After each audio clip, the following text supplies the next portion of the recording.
Hi, everyone. Hello, everyone. Woo. Is Mark Rhodes here?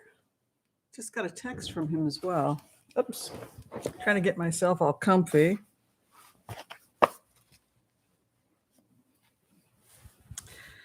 I'm running a bit late today. I had a very nice Saturday night. I ate Doritos. Ooh, I put too much blush on. I ate too many Doritos. I bought some of that.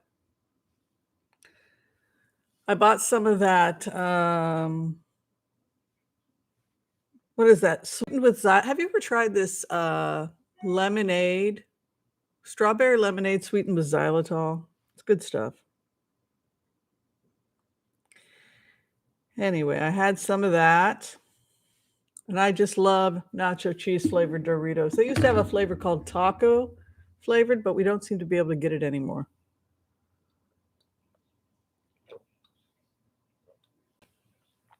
I give myself permission to have junk food occasionally. You know, once a week. Saturday night is the night to do it. See, I work Saturday night.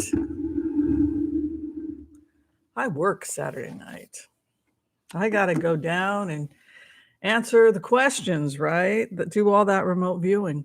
All right, let's go ahead and get started. People are just starting to show up. I want to give gratitude to all of you who decided to join us today. I do appreciate it. Starting with Redwoods, who,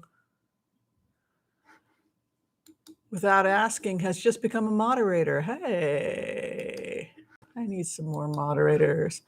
Hi, Jean Janine. Good to see you. Super Queen Bee has also been baptized. Going to make you guys moderators. You don't have to work, but if you want to. Hi, Pierre Walker. The awesome Pierre Walker selflessly comes here every Sunday, and she offers to help. Desiree Robato in the house. Good to see you as well. Mark Rhodes. Hello. Might as well turn him into a moderator. Got your text, Marks. Been there, done that.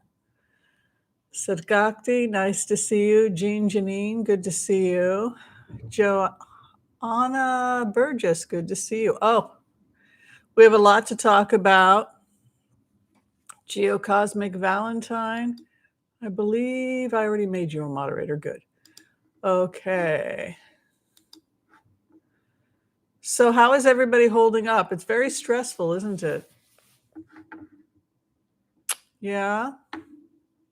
Somebody has been complaining repeatedly about the fact that I say, right, like Seinfeld does that. Right, trying to see if you're paying attention. And asked me if I would stop saying, right, like, I'm here by myself. I am I got my help here, but so I have to check in sometimes with all you to see if I'm like off somewhere. So that's why I do that. So if it annoys people, I apologize. But that's kind of how I see if I'm just talking to myself or if other people are listening. It's heartbreaking, right? So I did HCRV last night, and then after that, I apologize. I wound up doing HCRV last night. I think I tried to reach Mark Rhodes to see if he would work as guide. I wasn't able to reach him, so I ended up going to the other Mark. I have two Marks that have both helped me when I go down and I see dark stuff and send me different places. So I called the other Mark.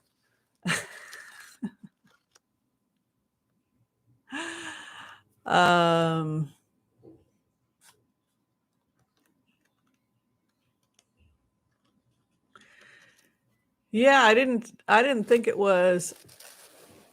I didn't think being This is how it's very New York also, I realize. Maybe people sometimes get annoyed with my, I don't know, maybe they find my Jewish East Coast part annoying. I don't know. Yeah, I wasn't aware I did it that often, but evidently somebody was like, "Would you stop saying right, right, right?" Okay. So I did a remote view last night. Would everybody like to hear it? It's intense. It's not the regular remote view. It's not political so much as it's spiritual. I was afraid to put it up because I thought, oh, they're going to think I'm crazy. But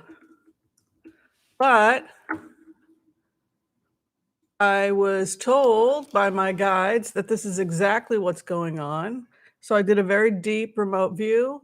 Do you guys want to hear what's going? Do you want the truth? Can you handle the truth?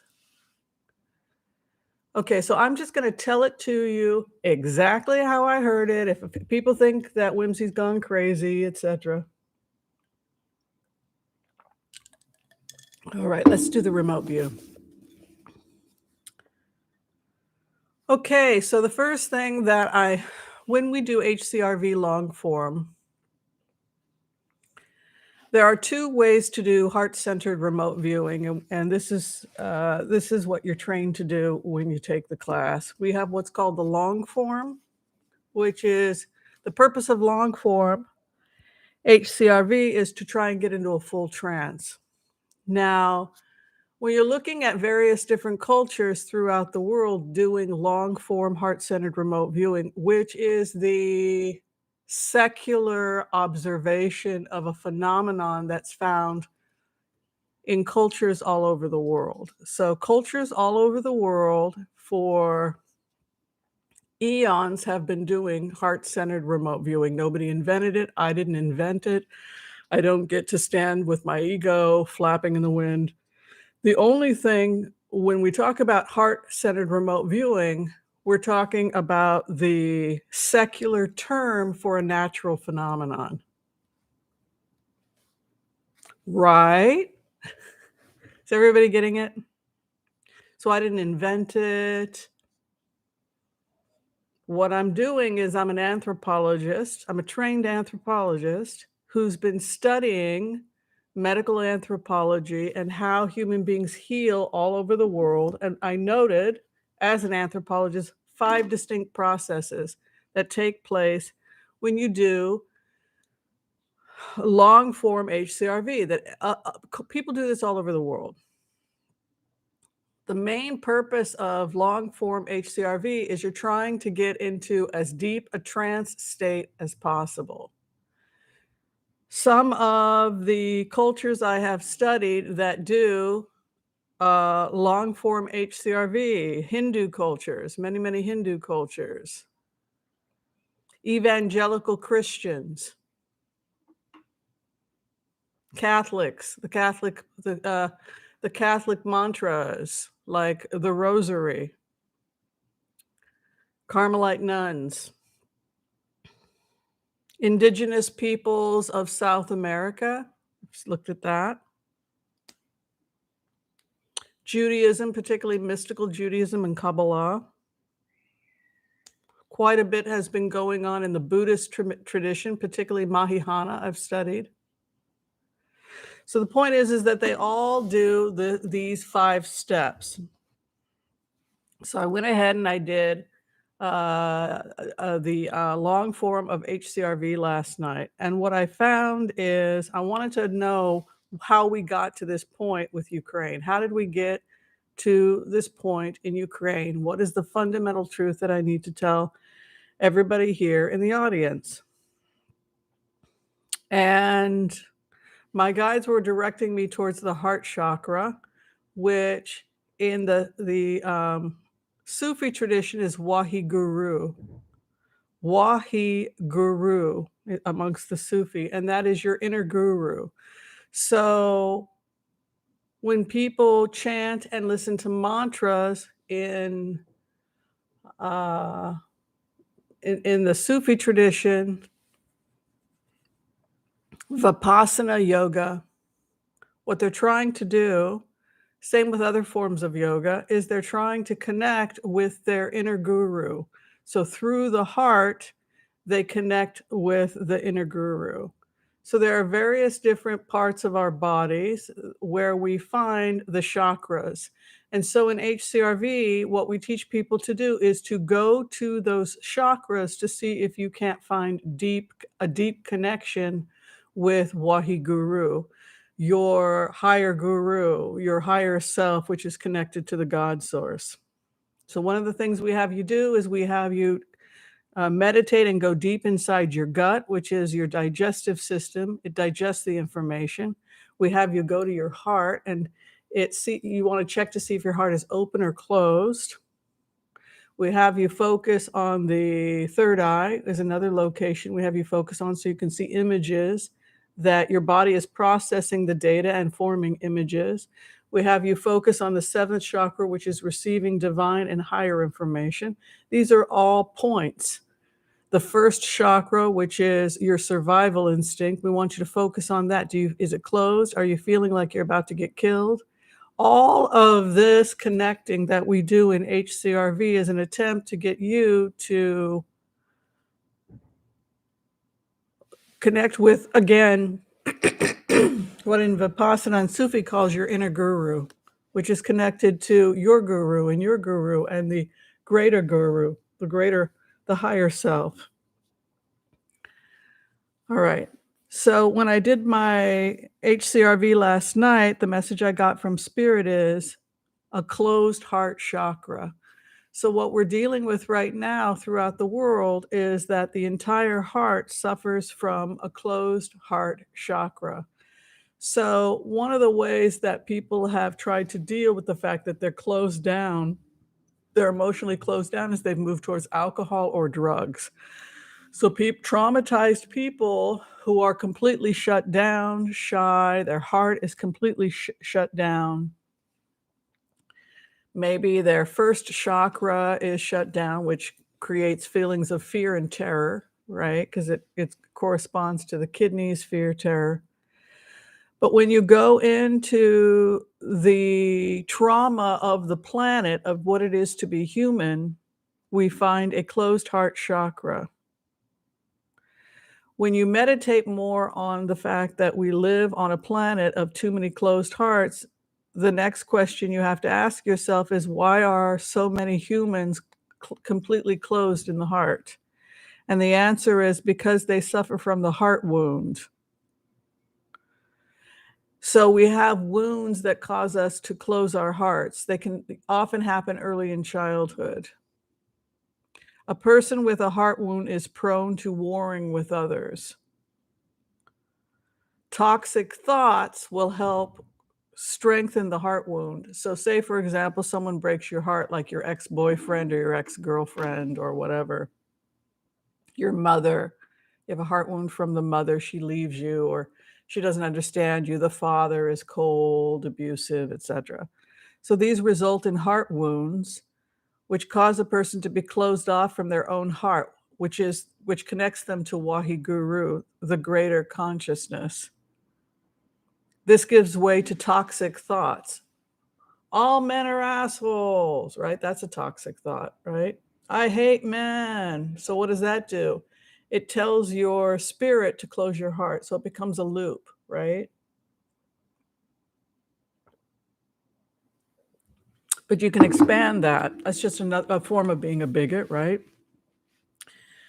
I hate gay people, Jewish people, Black people. Anytime we do that, what we're doing is we're taking a heart wound and then we're looking for a scapegoat, right? A scapegoat for the heart wound. This can result in war. So basically what my spirit guides wanted us to know is that we must acknowledge that all of this is the result of the heart wound, and we must work collectively to open up the heart chakra. Our meditation should be based on opening the heart chakras. We must acknowledge the heart wound. And this is really what it is to be a professional empath versus just somebody who's empathic and having a breakdown and watching the news and has no control over their emotions. A professional empath is trained to observe the problem, make a diagnosis about what's going on energetically, and then seeks to find a solution without allowing themselves to become attached to it. You cannot flee the heart wound because it's a fundamental part of where we're at right now. All spiritual paths have a tradition of healing the heart wound. So, for example, in the evangelical Christian community, which is not all bad, it just got taken over by right-wing politics, right? But this idea of speaking in tongues, entering into the trance state, praising God, falling on your knees to your higher power, laying hands on another human being, trying to be like Jesus, which was supposed to be what it was to be an evangelical Christian, is in and of itself a powerful form of HCRV. We are traumatized people creating another generation of traumatized people. No sane society would have persons, let alone children, sitting in a prison. We place our children in prisons, locking them in a prison, which is the most terrifying place in the world, to put a child there, but we call it juvenile hall. It's still a prison. It's basically a prison for anybody who is a minor. Putin and Trump would be examples of the heart wound. They are extreme examples of the heart wound. This is a fundamental reason that the people are in hell. So in plainer words, when we talk about people being in hell, it's because their heart wound is so intense, they're so closed off emotionally with their heart that they simply have no capacity to self-awareness, connecting with Waheguru, the higher self. They live in hell. So that what we're seeing with Trump and Putin is two people who are energetically in the world of hell. They live in hell. In Eastern traditions, a job is just a job. So then the other thing that my guides showed me is that we're constantly shaming one another. We're constantly doing things in our society to make people feel crappy about themselves, which causes a heart wound. They don't trust people. They're traumatized because they feel like others are looking down at them all the time. Well, I'm not the Joneses. My husband works as a mechanic. My husband works at McDonald's. My wife works doing nails, right?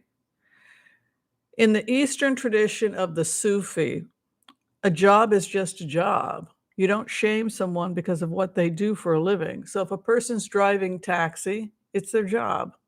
If a person's working at the grocery store, it's their job. That's not what determines whether or not somebody's on a high level or a low level. Well, he only makes $35,000 a year working as a substitute teacher. None of that has anything to do with objective reality. It's a job. It's a job that helps others. It's a job that has to get done. Somebody needs to do this job. In future, it would be better if human beings looked to the character of the employee. So the person is doing their job mopping the floor at Trader Joe's, for example, trying to make sure somebody doesn't slip and fall. The things you should be looking at, is this individual working hard? They're working hard to do their job effectively, even though they're not paid very well. This is my job. I work here. I mop the floor so that you don't fall on your tuchus. And I am working my ass off. I am working hard. And the second thing they want you to look at, is this individual diligent? So not only did I work hard to clean up the mess, but I was diligent to make sure I got every drop. I was conscientious because I want to make absolutely sure nobody hurts themselves. I'm doing my job effectively. This is how I should judge myself. I'm being diligent to make sure that everything is done to the best of my ability. And I'm loyal to my community, which means that if John can't come to work because his wife just had to go to the hospital, I'll cover for John. So that's how we should be viewing our fellow human being, not where they work. Oh, she works as a maid. Oh, he works at the gas station. No, he works hard at the gas station. He shows up on time. He busts his ass. He is diligent. He is respectful of all of his customers, and he is loyal as an employee, as a person. He'll pick up the slack. In this way, we help one another and we heal the heart wound, what they call the collective hive. We look to everyone's character. We respect them when we see hard work and diligence and loyalty and taking responsibility for their actions and helping their fellow human being in need. This is, wow, I really respect Joe over there at Trader Joe's. Isn't he a great guy? He works his ass off. He really picks up the slack for other people when they're in trouble. He's so diligent. So that's how they want us to kind of think about things. They also said that we are layered in the heart wound, that when someone tells you the facts about the fact that this is the fundamental problem in the world, they tell you that you are insane. That's how wounded we are in the heart. So the fundamental question for us, how do we avoid World War III, is that we have to acknowledge the heart wound and think in terms of raising the vibration of the planet away from, classism, consumerism. Not that consuming some things isn't great, but we just want to get to a higher level and be aware of our own thoughts, how we attack ourselves, how we attack other people, and how we reinforce our heart wounds, and begin doing what we can to heal our heart wounds and pray for the wounds of others. What Cash Peters calls, putting a protective dome over Ukraine. But it's really about being the best version of ourselves, right? Diligent, hardworking, compassionate, helping those when they need a break, showing our self-love and grace, getting our houses in order, keeping our heart open, praying for those whose hearts are closed, raising the vibration up, and having compassion for people even who are as mentally deranged as Putin because he's not well. So this is one of those examples where we have to have some kind of intervention where this person has to be removed from the general population, right? He's not safe. He has to be removed from the general population, but it has to be done with love and compassion, right? So we can remove someone from the general population and realize, wow, that's how sick a human being can get if they have this type of deep heart wound. But you still have to remove them from the general population. The difference is you don't put them in an environment like a prison, which only makes things worse. It only makes the child sicker. Locking a child up in juvenile hall with a bunch of other traumatized children is not how a child gets well, and it actually creates more trauma, which creates a deeper trauma wound, which is why a lot of them come out and become career criminals, right? So we're doing things that are not even logical. So that is the remote. We'll go ahead and open it up for questions. I want to give gratitude to Martin for donating $20 to the channel. It is greatly appreciated. And we want to give a special shout out to Joanna Burgess. Welcome to Fairies and Angels. Are you a fairy loving a good time, or are you an angel? So Elaine Goad says something really interesting. She says, Putin is not a child. He is a cold-blooded murderer. Regardless of what he is, first and foremost, he is somebody who has a severe heart wound. And so that is ultimately the fundamental issue. You always go back to the heart wound. All right, we have a question from Joel Tilson. When is the Blitz time? The Blitz time is always after the remote view. I just finished reading the remote view. So the Blitz will happen whenever I get the order, which is the tradition here on the channel. When people are done hearing me yap about the remote viewer, they very sweetly say, Blitz, Blitz, Blitz away. That's their polite way of saying, can we move on to the Blitzes? He is a damaged soul. Yes, his heart chakra is, but so was Saul, right? Remember Saul going in to kill Christians in the New Testament? And that is, he has a revelation and his heart is opened.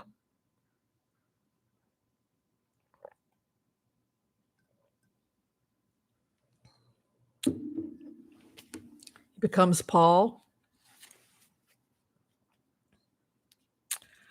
All right, so we're getting the order, Blitz, Blitz, Blitz away. I'm going to go ahead and start taking notes for people if they want to start asking some questions. I have to do the collective reading first. My apologies. So we're going to go ahead and do the empath's prayer. We'll do a quick community reading.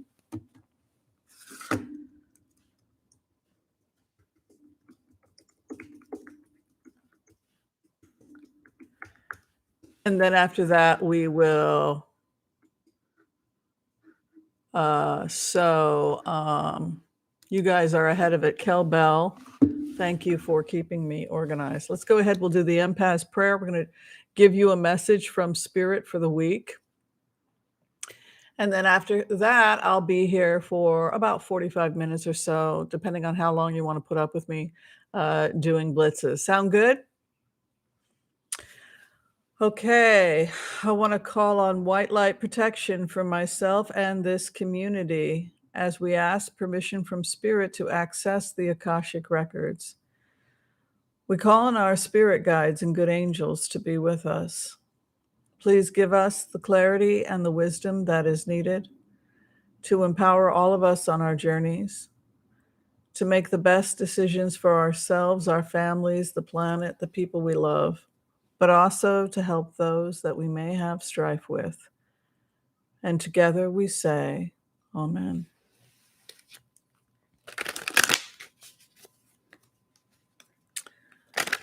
All right, what does Spirit have to say to us?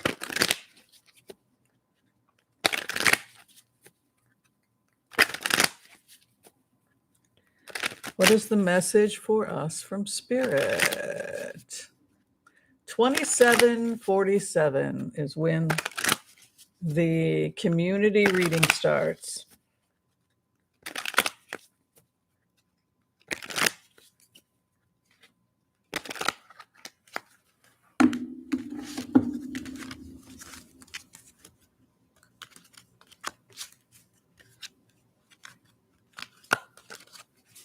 Okay, where we are at right now, we are entering into a time where the planet is actually raising in its vibration. So we all, again, are called to heal the heart, do what we can to have others, help others.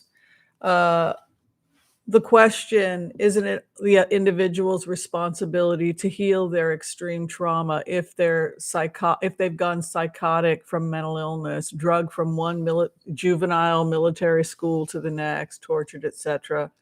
In an ideal world, yes, but the definition of being criminally insane is that you're not capable of doing that on your own.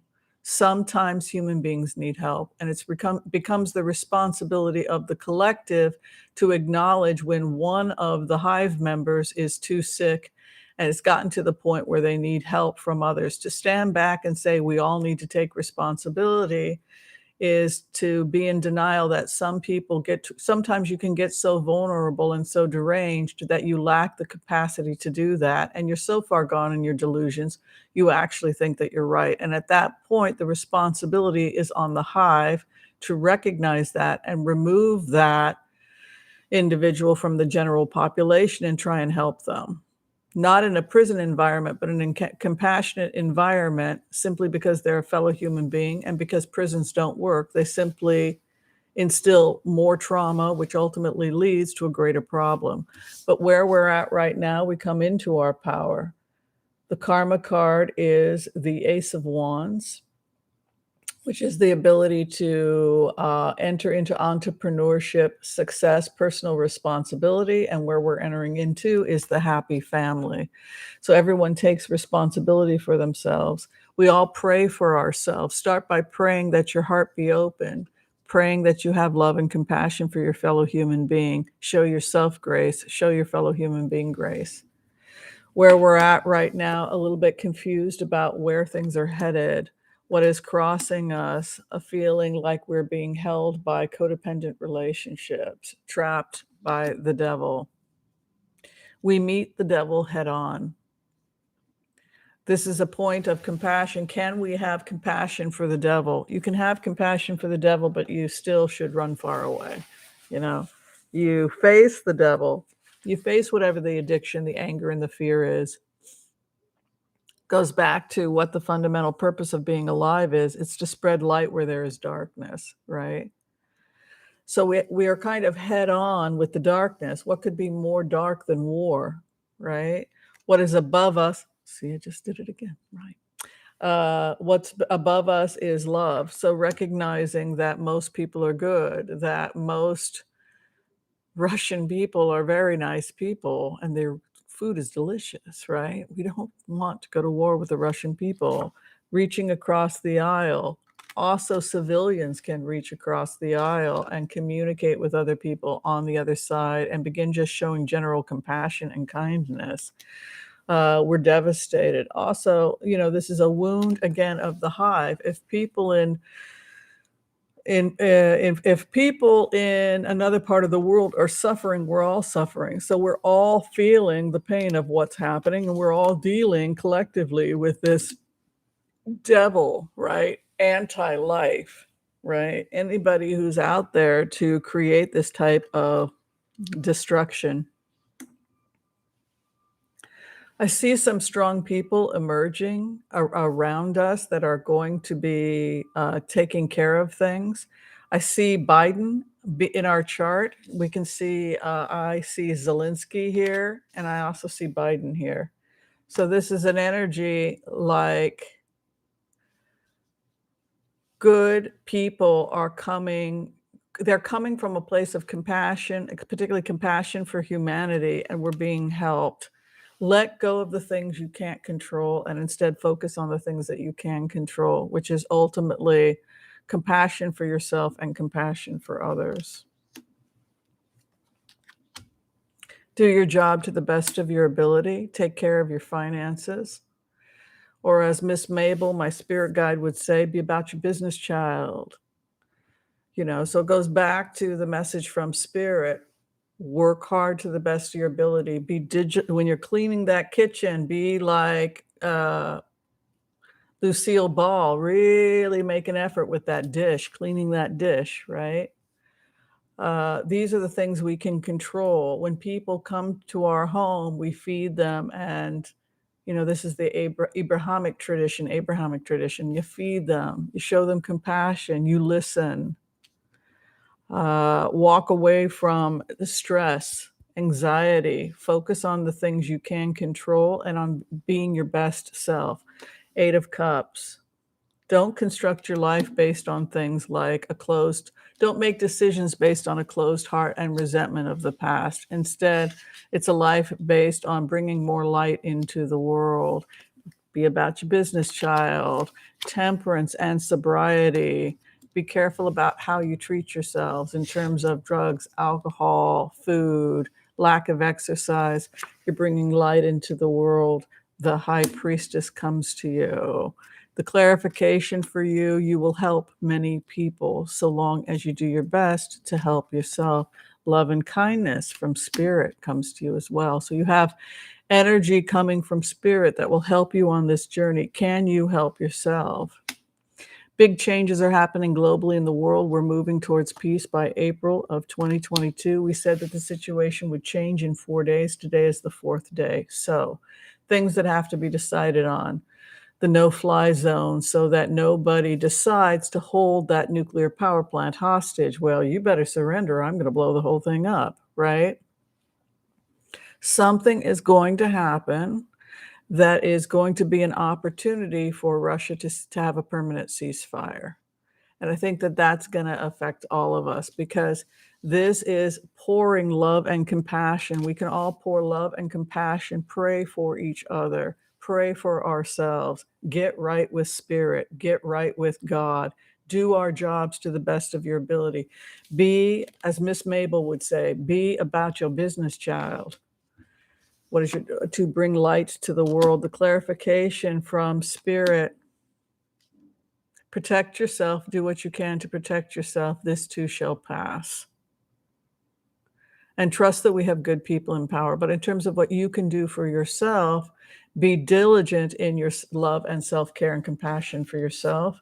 And to the best of your ability, spread it to others. You're going to be fine. And you're going to be fine financially.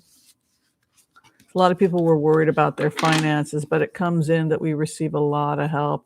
We're light workers. I mean, the outcome for the entire group is bringing down the light. You know, we bring the light so that we can expand. God is ultimately the light, Ein Sof, the endless light, which comes from God in Hebrew. So our job is we are a fragment of that light. And so we go to the darkest places, the prisons, the captives, the people who are too mentally ill and deranged to even understand how sick they are. And even to them, we bring the light. And this is, this is really from a Kabbalistic perspective what hell is. Somebody who is so filled with self-loathing and shame and a closed heart, they don't feel that they deserve to walk into the light. And so they hide from the light because they're afraid of the consequences. Oh, when God finds out all the terrible sins that I have done. This is why prisons are such haunted places, abandoned prisons. There are ghosts everywhere. From former prisoners who chose, I'd rather stay in the prison. I'd rather be in hell than face the consequences of what I have done. So shame and a closed heart is basically hell. Be the hungry ghost, right? The person that keeps eating, keeps wanting. They're a bottomless pit of need, but they're never satisfied. Don't be naive, protect yourself. But to the best of your ability, they're saying take care of yourself and bring light to the world to the best of your ability. Okay, so this is some tough stuff that is coming in from spirit. I hope that we've got a lot of people that have been made that have been turned into moderators. So when, it's hard for me to find all the questions. Belarus. All right. Marie Henson has a question. I like those big red question marks and stuff. It helps me find stuff. Belarus handed over army to Russia. Sanctions. Will VP go to Poland? All right. So there's a couple things going on. One of the things I saw was that Sweden was somehow going to get involved, possibly the Swedish Air Force. We know that Finland and Sweden now wants to be part of NATO. We know that after that, Russia started entering into their fly zone. Also, there's some concern that the type of plane that was coming in is a plane that's associated with the kinds of planes that come in prior to the nuclear whatever. There's some concerns that Putin has control of the largest nuclear power plant in Europe and that he's basically holding it hostage and basically threatening to blow the entire thing up and basically destroy all of Europe if we come any closer. And for this reason, Zelensky wants a no-fly zone so that NATO can come in and protect the area and push the Russians back so that the nuclear power plant is not used potentially as a massive nuclear bomb, leaving waste all over Europe. So now we also have done remote views on just who supports Putin, and pretty much nobody supports Putin except maybe Belarus. Belarus, though, there is a feeling almost that they became a hostage themselves.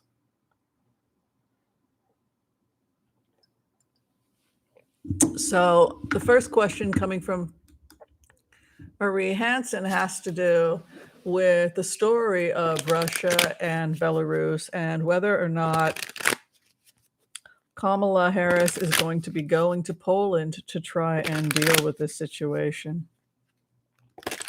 Either way, the situation changes today because we said the situation would change in 4 days. So I think if Russia is going to call a ceasefire, it's going to be today. I would strongly recommend Russia offer a ceasefire and then gently figure out a way to get out of this. Because when I did the remote view last night on Putin, he had egg on his face and 10,000 dead soldiers, including many of his high-ranking generals, etc. They were blown out of the water. It's a quagmire. He walked into a complete disaster. And rather than admitting the fact that he has basically, through poor planning and arrogance and being surrounded by sycophants, placed his country in a situation where they are pariahs and they've got 10,000 dead soldiers and rising. So how do we get him out of there without him completely being embarrassed that this is one of the worst military failures in Russian history? Right? Right? So that's what it is to be Putin. He's sitting there like Caesar in his castle, looking through the columns at his burning castle. He's just sent 10,000 Russians to die. Those that are lucky enough to get body bags, others will be cremated. His generals are horrified. A lot of them are dead. Colonels, etc., 25 leading members of his command. He's shown the entire world that his military is not half as important as he claimed they were, or half as powerful. This is very embarrassing. Let's take a look.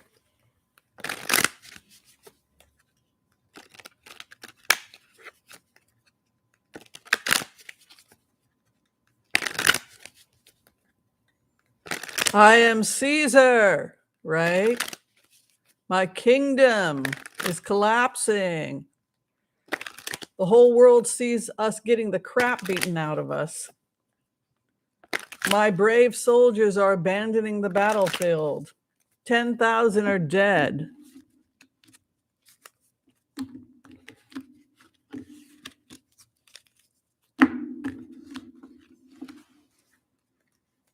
A peace delegation keeps coming in. UN peacekeepers, right? UN does not want to fight with you. NATO does not want to fight with you, but let us at least create safe zones so that we can take the dead out, the dead in the buildings. The dead have to be retrieved on both sides. We'll call a ceasefire. We'll bring in peacekeeping people, and we'll just let the victims and the dead be taken out. Let's call a ceasefire. So you have the Knight of Cups coming in. Putin. No. This man cannot admit that he has completely screwed up. Somebody wanted to know why evangelical Christians were saying that Putin has been drawn into this by God. Well, they're probably thinking about Pharaoh in Genesis. Because if you look at Genesis, Pharaoh's heart was hardened. God hardened Pharaoh's heart, and Pharaoh was used as an agent so that the slaves could be freed, so that they could fight a rebellion, and then they could find a land somewhere where they could be free. So Pharaoh's hardened heart becomes an agent of ultimately God and ending slavery, right? So what they're saying, people, when they talk about this in the evangelical community, they're saying that just as Pharaoh was an agent to some extent, so too is Putin an agent. We set before you life and death, good and evil, therefore choose life. So if that's true, then the next question for spiritual people is, are you going to fall into the negative, choose death, or are you going to choose life? When we have these forks in the roads, are we going to call on our better angels to try and have compassion for everybody and do what's right and call on people's better angels? So you have a peacekeeping delegation coming in. You still have stubbornness from Putin. Where we're at right now, again, same thing as last time, confusion. Nobody knows how this thing is going to end. So you think about the work of Marshall and peaceful communication to resolve conflict, right? This is the imagery of Caesar, right? Standing in his collapsing castle. Somebody said the Ides of March. Exactly. At two, you as well, Bruno? Is everybody out to get me? The truth will prevail over this battlefield just as it has always prevailed over the battlefield. Here comes Archangel Michael. So there's some kind of spiritual guarantee that despite how dark the situation looks, there is spiritual protection over this situation. There's an opportunity for a ceasefire here in the fourth day. So what Spirit had said 4 days ago, to be clear, is that the situation will change in 4 days. So that's today. If Putin does not take a ceasefire, then if we follow this energy to its natural conclusion, we will wind up in a situation where NATO will get involved. And at that point, it could get bad, but NATO will win because, as we can all see, the Russian military is a walking disaster. Sure, they can do short little military attacks, like in Syria, sending a few fighter jets against a predominantly civilian population. But when it comes to all-out war, they're not going to win. Not when you have 5,000 U.S. veterans headed there using U.S. weapons. For all intents and purposes, we are in the war. Right. So, opportunity to take the treaty. In plain words, he thinks he's got us in checkmate. Putin thinks that he has us in checkmate. Well, I've got control of the largest nuclear facility in Europe. So if you don't give me what I want, I will simply blow up Europe. Yes, and you will be known as the person who destroyed the Russians because it's all going to blow on Russia. Save face. Appeal to his better angels. There it is, Three of Pentacles, offering of a peace treaty. She is there. Kamala is there. There she is traveling to try and get to broker a peace treaty. A lot of documents have to be signed, but the first thing, here is how she feels, and here is how the West feels, and here is how the UN and NATO feel. We can talk about what we want to see 3 months from now, but right now we just want a temporary ceasefire. We'd like to extend the ceasefire and then put a stop to this entirely. But right now we just want a temporary 3 day ceasefire so we can go in and get bodies. She's coming with a lot of information, Kamala Harris. There's 2 possible ways to resolve this.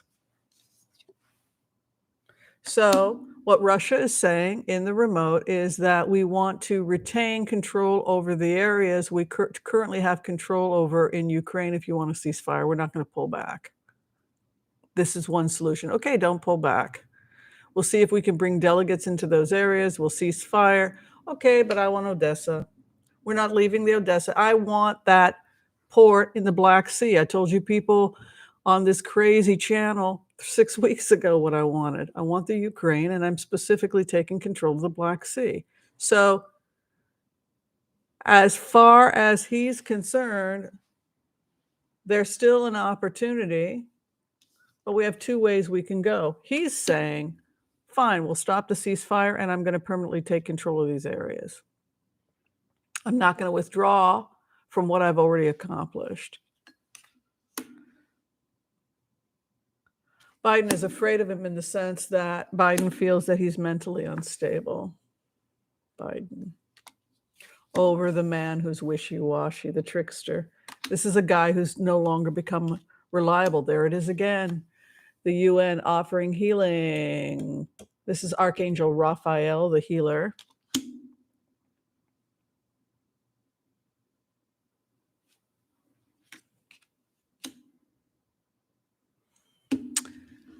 Putin felt that we slighted him financially. That's what always comes up here. The economic issue. The final outcome, how this will... look, they'd better not hurt Zelensky or he'll die a martyr. I see Zelensky strong. This is my Zelensky card. The strong leadership, right? The perfect judge, Yehuda. He's Jewish. I figured make him Yehuda. The Lion of Judah, right?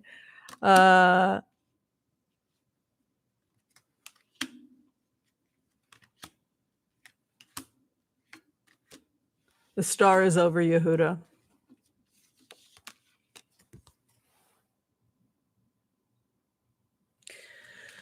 As it stands right now, Zelensky will win, and there are veterans coming from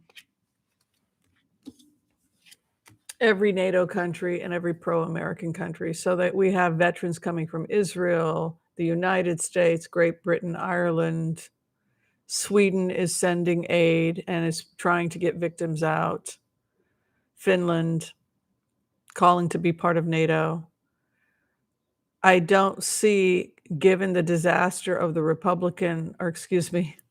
Freudian slip, the Russian military at this time, the only way that they could win is to threaten the nuclear power plant. But because of this ceasefire and the fact that they're probably going to be going into creating a no-fly zone, look, he's broken, he lost. Putin lost, it's humiliating, and he's watching his kingdom crumble in front of him. That's what it is to be Putin right now. Zelensky will win. Even if Zelensky is assassinated, he will win.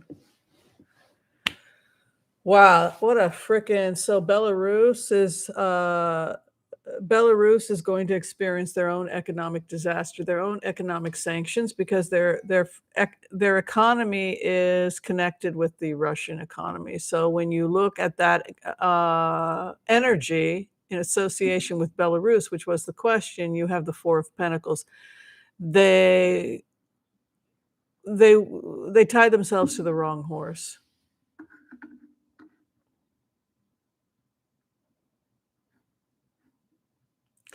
Okay, so Joel Tilson is asking a good question. He wants to know if Putin's... See, I don't think he trusts his cabinet. Did y'all see how far he sits from his cabinet? L'chaim, everyone.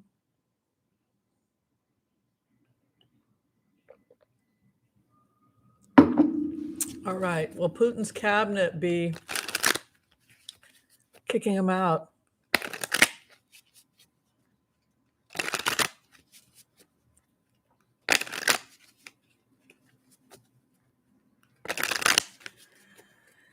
All right. What is going on with Putin's cabinet?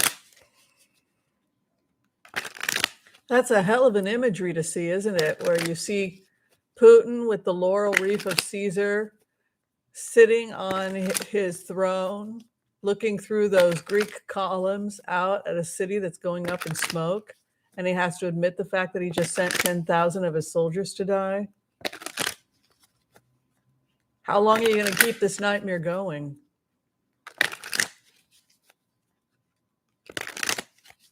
It'll only get worse for him because, look, we're in. NATO's already in, like I said. All these veterans from all these NATO countries using NATO equipment. We're in. We're already in the war.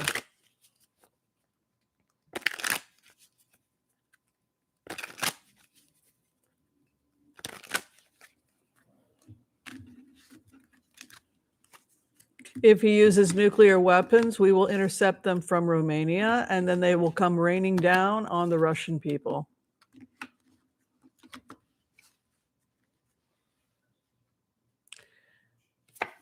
Putin's card. He's base of the matter. This is in Joel Tilson's question, which has been pinned. He wants to know if Putin's cabinet will force him out using Article 25, some version of Article 25. Look what he did to himself.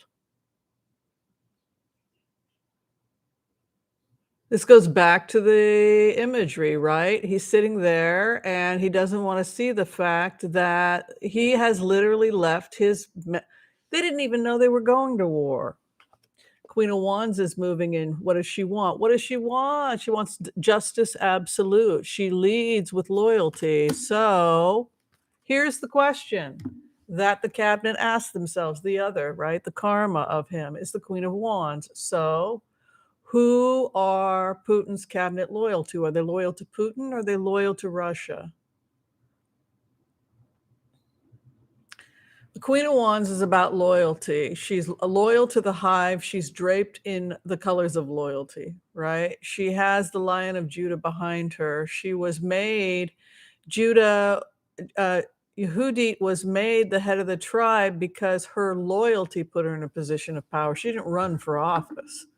They looked at who was the most loyal to the tribe, who goes back to being a good worker, is diligent, works hard, and has the hive's best interest at heart. That's the queen, that's the King of Wands, and that's the Queen of Wands, right? They're self-starters. They don't sit and cry about their cornflakes, right?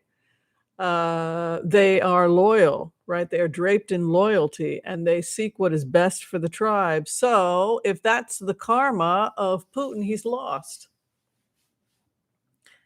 Because it means that this is something I hear a lot when I go into the energy of Russia and the Russian opposition. We have taken out czars in the past and we can do it again. We're not going to have a czar. We don't want a czar. That's why we had a Russian civil war, whether it's Tsar Nicholas or whether it's Tsar Putin. We don't want a czar. Yeah, we think it's a fascinating history, but we don't want a czar. And what they're saying here with the Queen of Wands is that our loyalty lies to the Russian people. Same situation as it's been in the past with everybody else. He's confused. First house, again, the moon. This guy doesn't know what to do about the situation that he placed himself, what's crossing him. He's got egg on his face. It's very embarrassing. He didn't know it was going to end like this. If he keeps sending his people in, they will keep being massacred. He has got to walk away. Even the church is starting to turn their back on him because the churches have been bombed, because people ran into the churches to be safe because they wanted to be close to God, because they and their family couldn't get out.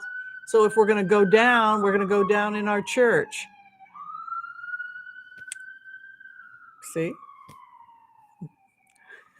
Sorry about the noise.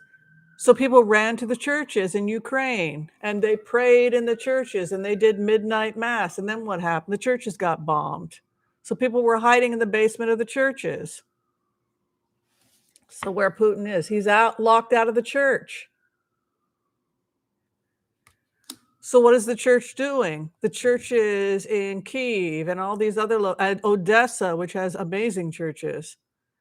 What are they doing? They're getting bombed. What are they doing? They're calling the church in Russia. What the hell is going on here? Our people, our fellow church members are hiding in our basement hysterical. I got a dead child or a dead parishioner. Call at least a ceasefire so that the church can get its people out. So what has happened to this individual is he's begun to lose not only loyalty of his people. Look at this. The loyalty comes from the people, from his cabinet. He's put himself in a situation where he's now been condemned by his own church. I need to take a second before I go through this. I just need to take a minute. How are people feeling about this when you see these records, when you see the Akashic field, when you read the records, and when you look at the cards? How's everybody holding up? It's intense, right?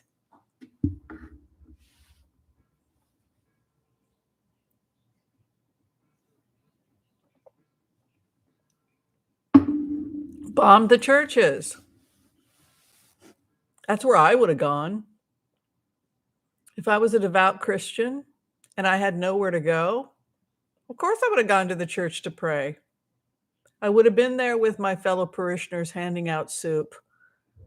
I would have been in the place of my worship praying, right? So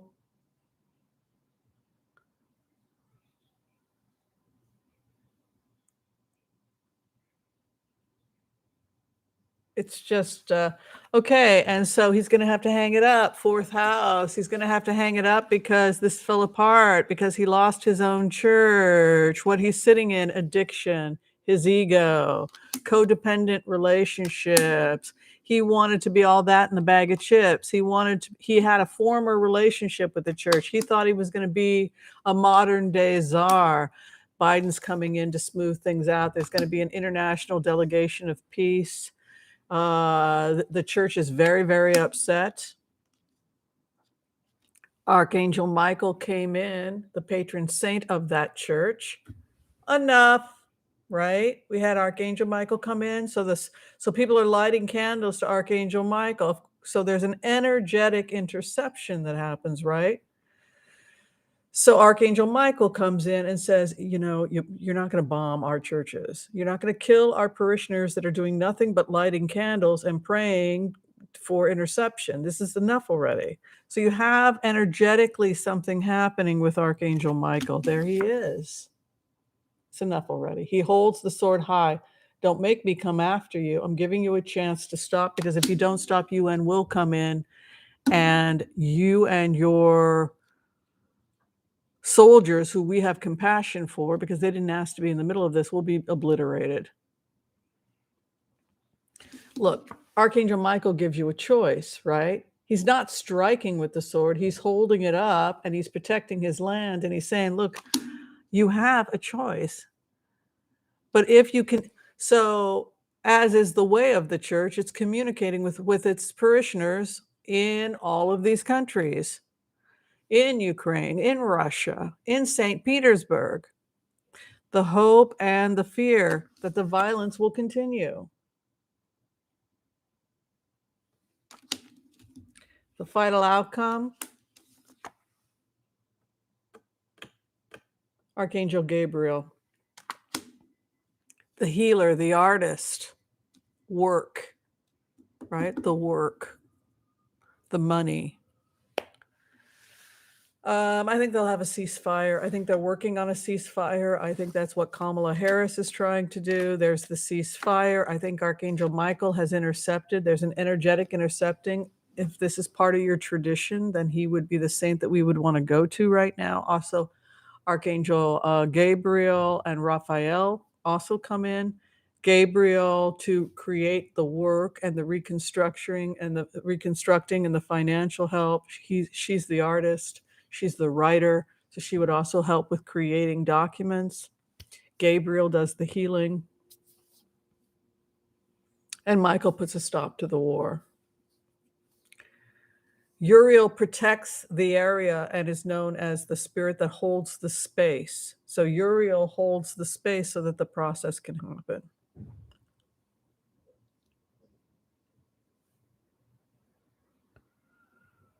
Which is the King of Wands. Hasn't come up yet.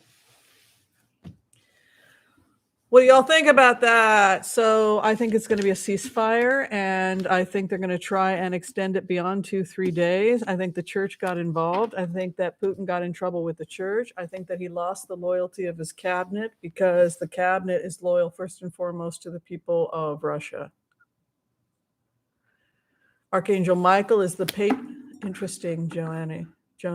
Let me just, according to Joni S., Archangel Michael is the patron saint of Kiev and also for many of the military. That's right. So he's come in through the churches.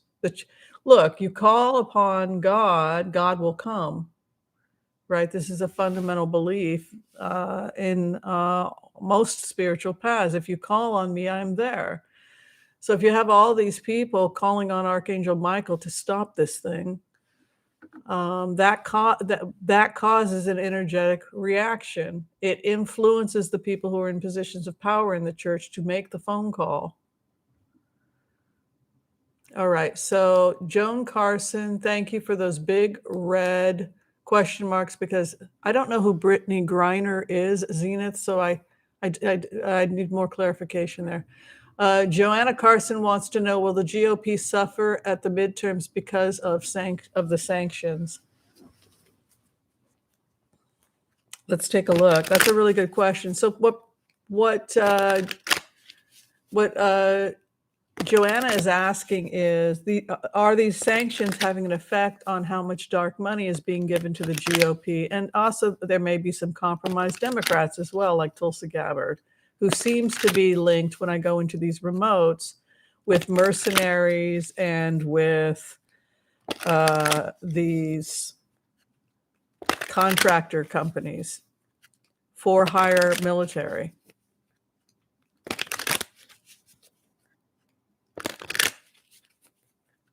We're going over. I have nothing to do today. We'll stay and do an extra long blitzes. There are no female archangels, says C. Boyle. I think they have a male and a female aspect from what the Kabbalists have told me. So Michael is also Michaela. Michael is also Michelle. She had they have a male aspect and a female. Gabrielle is Gabriella. So she will often present as long, beautiful. I think my sister had a near-death experience, and she claims she saw Gabrielle. And my sister is an artist and a writer. So that's the patron saint of artists and writers. She will often show up when peace treaties. She was the archangel in Wings of War, whatever that movie was, where the angel has to show up and help Gorbachev write the new declaration for Russia. That was Gabrielle. And then Uriel holds the space.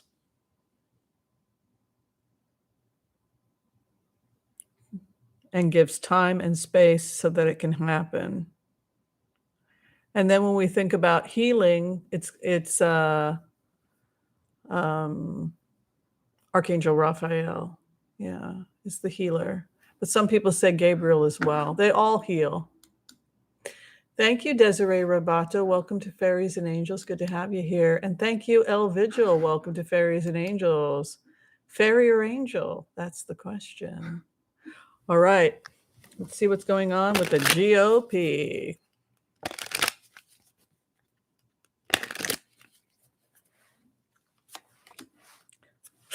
More confusion. People really don't know what's going to be happening tomorrow. The GOP has fallen apart. There is a criminal investigations into people taking dark money. It was illegal because it was linked to foreign governments. The Justice Department feels like they're finally getting control over things. You have to realize that this appointment is 10 years, and I do not see Merrick Garland getting fired. In fact, quite the opposite. He's gaining more and more power, and he's hiring more and more attorneys. You can see over the confusion comes the Two of Cups, people working together across the aisle. 10 of Cups and Ace of Swords. So there's confusion here, which leads me to think that the Republican Party is falling apart. And then you can see here the Nine of Wands facing jail time. And then the Six of Cups comes in for an offer. And then the final outcome, Magician and Nine of Pentacles. The Republican Party will go back to being the Republican Party before it had this kind of dark money coming in. It was not everybody in the Republican Party was corrupted. But some people were definitely corrupted, and they're going to jail. Like Marjorie Taylor Greene, like Jim Jordan. These folks don't have much of a future because when you go into the energy for Merrick Garland, he becomes stronger and stronger and stronger. He hires more and more people. He prosecutes more and more people. It's always darkest before the dawn, right? Okay. So, wow, Karen Lloyd, that's a very generous donation and very appreciated. I want to answer your question, Zenith, but I don't understand the question. In terms of what I would say to you, Joanna, regarding that question, yeah, I don't see the Republicans winning because they don't have a platform. I mean, they keep talking about how they're going to win and how it's always going to be so much more bad or what for the Democrats. But if you don't have a platform, it's not really going to be that helpful for you. According to 538, they've lost 5 seats in redistricting, and we've won 12, which means we're already 17 ahead. The Democrats are 17 ahead. So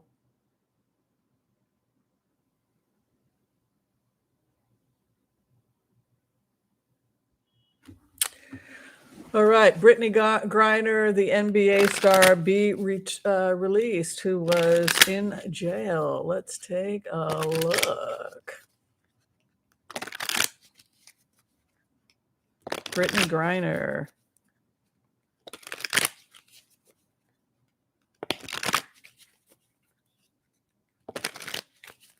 So the first message I'm getting from Russia is that you shouldn't worry too much about her because she doesn't fall in the same category as a political dissident or a spy or something like that. So the Russian police, the Russian government is saying, don't worry about Brittany because she's not in the same category as a Navalny, who would be an enemy of the state, or an FSB officer who's betrayed his oath and is now working as a spy for the United States. Now they are all going to get assassinated because they're the top of the list in turn. Anybody who is a spy for Russia that turns over and begins to give information to the West, they're enemy number one. And then you have the writers, the protesters, etc.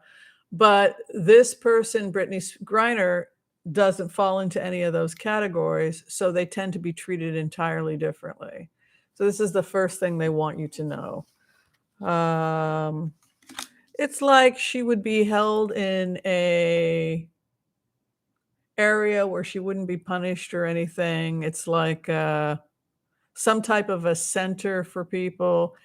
It's like, don't worry, just don't be scared. This would be what they would say to her. You're just going to have to wait it out. It's almost like a detention center for people trying to get citizenship in Russia. It's that kind of an environment. It's not a scary place.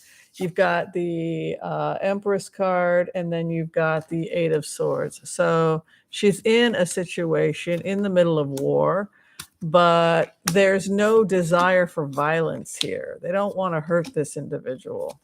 I had a dream where I was in a situation like that, where they were basically holding Americans and I was in the facility. And it was like a facility for people who were just held during wartime. And I was really, really scared. And this nice Russian babushka was there watching me. And she said, don't be worried. You're a nice girl. No one's going to hurt you. You're such a nice girl that if situation was different, I would introduce you to my son. And I thought, well, this is an interesting conversation. She's like, they're going to work out the whole exchange thing. Until then, make yourself comfortable. Nobody's going to hurt you. And this too shall pass. She's going to be released. But yeah, this is an entirely different energy. When just a regular person finds themselves in this situation, what the hell? We're not, trust me, we're not out to get you, Brittany. So yeah, she'll get released. It's not a maximum security prison she's being held in. This is a place for nice people. A drug charge? Yeah, everybody smokes weed in Moscow. It's true.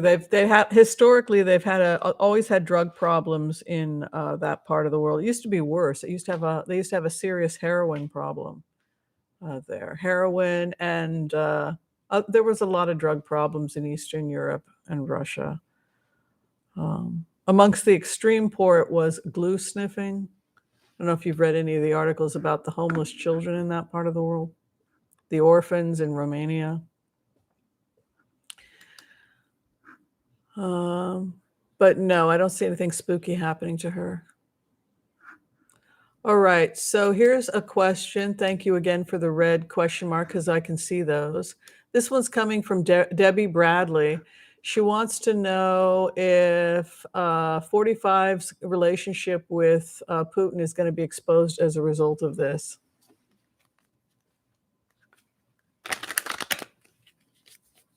Yeah, lots of alcoholism. Very true. And lots of gambling and lots of smoking cigarettes.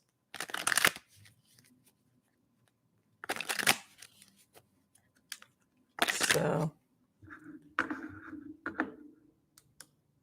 thank you, April Flowers, for that kind donation. That is much appreciated. We have a nice donation from her.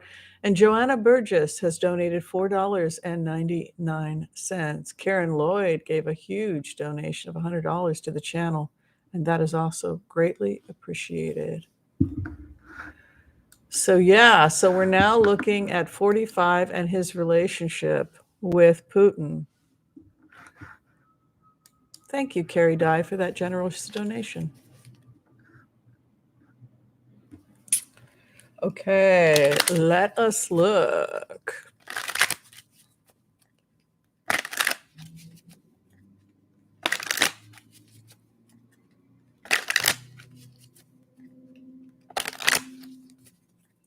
'45's relationship with Putin be exposed.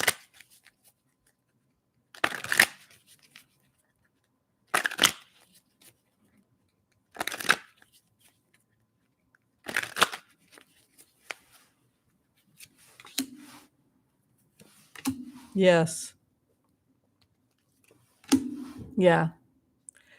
You know, the worst part of all of this is that as this evidence emerges more and more with these public hearings, etc., I just feel such sadness for the people who gave money to Donald Trump and supported this. It's just become so increasingly obvious that Putin is not a nice guy. You have reason and logic coming in. The emperor. So the emperor is like logic, reason, sanity. Things are moving very quickly with the committee. So I would say the January 6th committee is exposing a lot of stuff, not just phone calls, but it's expanding to this communication with dark money. There are people that want to see an end of dark money on both sides of the political spectrum, and that includes Republicans. So there's the heartbreak of the constituents. So there's heartbreak about the fact that people see this, like, oh my God, this is true. And then the light emerges. So yeah, his relationship with Putin will be exposed. I just want to do a clarification on this. Yeah, there's the money. The evidence that they did business. Look, he was doing money laundering, his overseas connections.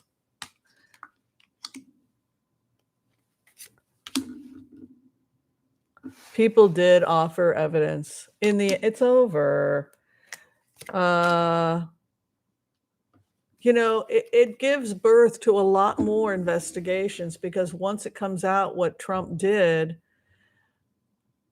and this relationship with Putin, it gives birth to a lot more people getting involved. He's like the tip of the iceberg. There was a lot of money coming from Russia through cryptocurrency, a lot of money laundering happening, and it results in multiple investigations. So this splits off into 7 investigations, which give birth to 20 investigations, which give birth to 100 investigations. Final outcome over the investigation is 7 of Cups.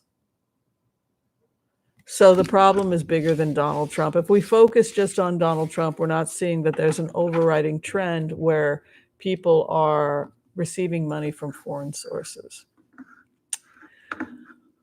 Okay, so thank you so much, Christopher Guala. He gave $10 to the channel, and that's really appreciated.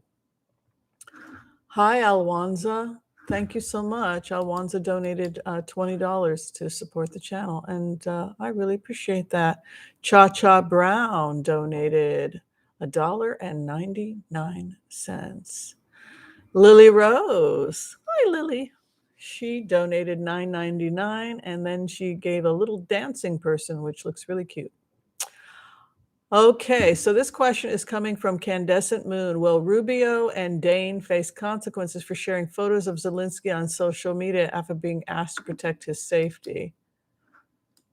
Jeez, I don't know enough about this to. Was it showing his location?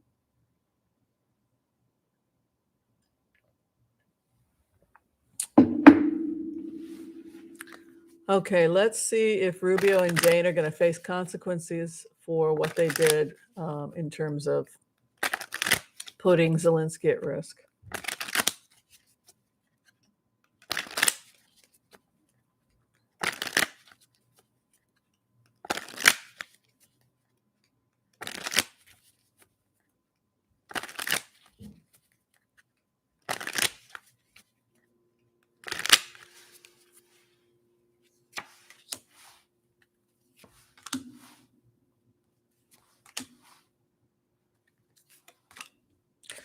Well, yes, they are. They're in trouble, and they're in trouble because of they're in trouble for a lot of reasons that have nothing to do with this. It's not just that they put Zelensky at risk, it's that they're under investigation for potentially taking money.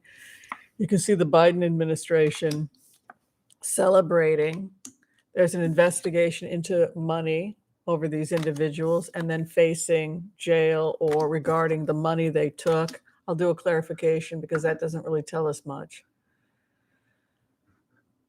Let's see. Did Rubio and Dane take foreign money? There's something here about fear of jail and something about an investigation into the money. So let's figure out what that Biden's relationship to it. Oh, the truth coming out and spies, right? Because the Archangel Michael card is also associated with spying, right? So there was some spying going on. The people cooperated. There's a Six of Cups, exchange of ideas. So if they knew too much information, who gave it to them? I guess that is the bigger issue, Candescent Moon. If Rubio and Dane had private information about Zelensky that could potentially put his life at risk, the question becomes, how did they get the information and why are they using it as a weapon to put him at risk? So that's the investigation.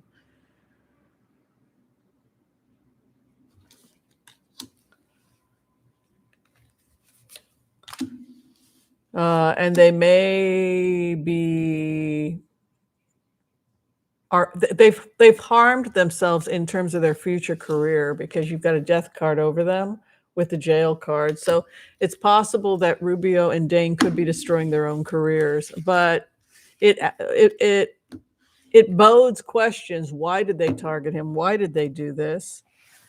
What was the incentive? Where did they get information? If they do have information that's putting someone's life at risk, or if they were told to do something that potentially puts Zelensky's life at risk, why did they do that? What was the incentive? And so it's like the spotlight gets on them. People want to know why. Why did they do this? So that is a bit weird. Would you agree? I don't know.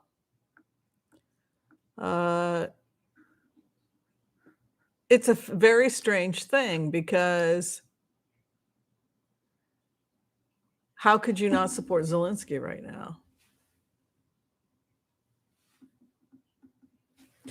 Okay, let's look at this next question coming from Marie Henson. She wants to know, will they get rid of Citizens United? Good question.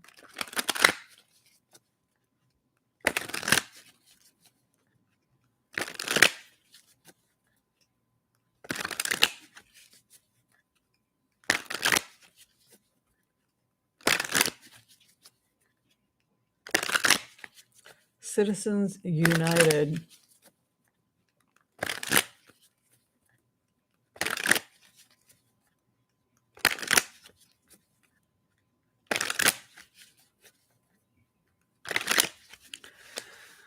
So what the Justice Department and what Congress are saying regarding this question is that they will be able to get rid of Citizens United by chipping away with it. Excuse me, I don't know what's going on with my English today. Citizens United is going to be thrown in the trash. Yes, we're going to be able to deal with Citizens United. And the way that they are going to be able to control Citizens United and put a stop to it is by chipping away with it bit by bit. So in plainer words, they will make it illegal to receive money from a foreign source. So if the foreign source is connected to the Citizens United, if the company has foreign dealings, then theoretically you could be charged.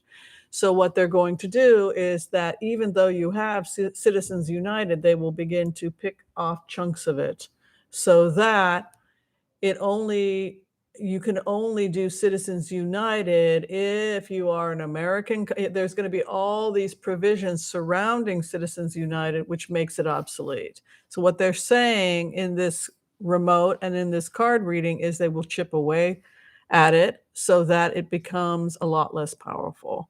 You can see here, be patient, and sobriety comes in. There's something here about the battlefield, war, the fact that people in economic situations, the powerful situations, were able to control the politics of the nation. 10 of Swords. So there was this whole idea that people in positions of power around the world, there was actual truth to that in the sense that they sold the weapons, they negotiated government contracts, etc. There was a fear by both parties that some type of an investigation was going to happen. There was a 2 of Swords. For example, the Democrats took a lot of dark money in the last election, but we have a 9 of Cups coming in. So what they're saying, what Congress is saying, what the Justice Department is saying is that it will be squeezed out. I'll show it to you here. Yeah. It's interesting. You get the information and then you get the cards. So here's the money man. Be patient, the money man. The hidden money. The consequences in the grave. And then here, didn't want to look at it, hanging it up. They pick away at it. We get our wish, exchange of ideas. So both aisles. So both sides of the aisle want to put a stop to this. So yeah, they just start picking away with it. Sure, you can do Citizens United so long as it's an American company that doesn't have any foreign investors. So which company is that? It's not McDonald's, right? McDonald's is the most successful restaurant in Shanghai right now. I've eaten there. Please forgive me. And number 1 in Beijing, Kentucky Fried Chicken on the main strip. I've eaten there too. I was starving. We were hiking all over the place, my sister and I, and we just wanted something to eat. And I said, hey, there's a Kentucky Fried Chicken. And so I go in with my big sister and I order one of those 2-piece packs. And so I wolf it all down. And then my sister kind of like eats a little bit of it and says, okay, I'm done. And I'm like, you want another piece of chicken? She looks at me like I'm crazy and she's like, no, I'm good. And I went and got another piece of chicken. And then while she's looking, my sister's very health conscious too. While she's looking, she said, the people working at the American company, Kentucky Fried Chicken, are the only fat people I've seen in China. So I went to buy my chicken and they spoke English, which is how they got the job working at Kentucky Fried Chicken. And I said, do you guys get to eat here? And the woman helping said, yeah, we get a free meal every day. We get a free Kentucky Fried Chicken meal every day. I'm like, oh, interesting. Anyway, so that's my Kentucky Fried Chicken story. Dark money, right? They own us and we own them. Then we went to the Forbidden City in China, in Beijing. Beautiful, beautiful. We went to take some money out because we wanted to buy some stuff. So we're going to pay cash. And there were Bank of America, the underwriter of the Forbidden City in Beijing. And so we realized that we were in the Forbidden City, but it was all paid for by Bank of America. So we thought, again, it goes back to Citizens United. Well, if Bank of America donates to us, is it really an American bank? Because it's also underwriting. It starts to get this whole dark money gets to be very complicated, doesn't it? All right, so we have another question here from Carolyn Pooler. She wants to know if Al Franken will run again for Senate. He's saying he doesn't want to run for Senate. Other people are saying, would he consider running for governor? But I think they have a Democratic governor in Minnesota. So I don't know what that's about. But he'd make a great governor, though, wouldn't he?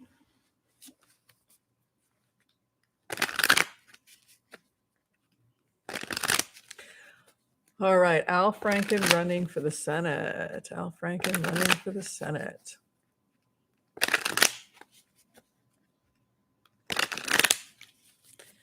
We didn't get, somebody had asked, and I didn't get to it, whether Zelensky would survive. And that was, I guess you guys asked during Thursday's Hot Topics, and I didn't get to it, so I could probably do that. Oh, I love China. But you definitely get brainwashed. We were staying at the Holiday Inn, and it's bugged. Every room is bugged because that's where American business people stay. So it's all business spies, right? And my sister and I were lying in bed eating Chinese junk food, which is so good. We went to the little junk food place and we bought our candy and our chips and whatnot. And we were watching a drama series, which is like a soap opera, about Mao Zedong, and how they were fighting against religious extremism and slavery, and how the people are enslaved, and it is your karma to be a slave. And then this handsome Mao Zedong would show up and pull the withered hand of the slave. You are a human being, and we respect our workers. But they had like English translation. And so my sister and I were like watching the history of the Forbidden City from Chinese TV and the history of Mao Zedong. And after a week of watching this stuff, we looked at each other and said, wow, Mao is great. China is great. We love these people. It was like, oh yeah, we were watching Chinese TV. We kind of snapped out of it a little bit. But it was all pro-Chinese TV. It was very funny. All right, Al Franken. We had a great time, though. Beautiful, beautiful time.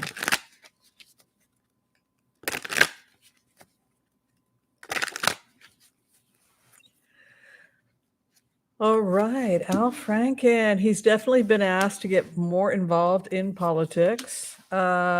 He could become part of a cabinet going forward. Yes, he has a future in politics. I can't tell you where. You can see here there's offers of him to get involved. He could, look, if somebody hired him to be, say, working in education or working in some area, even if he's not elected, he could become like Buttigieg, hired and brought on.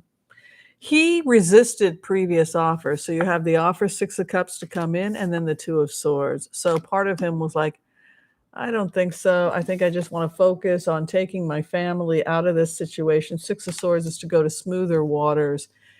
It did a number on his family. It really hurt his wife and his child.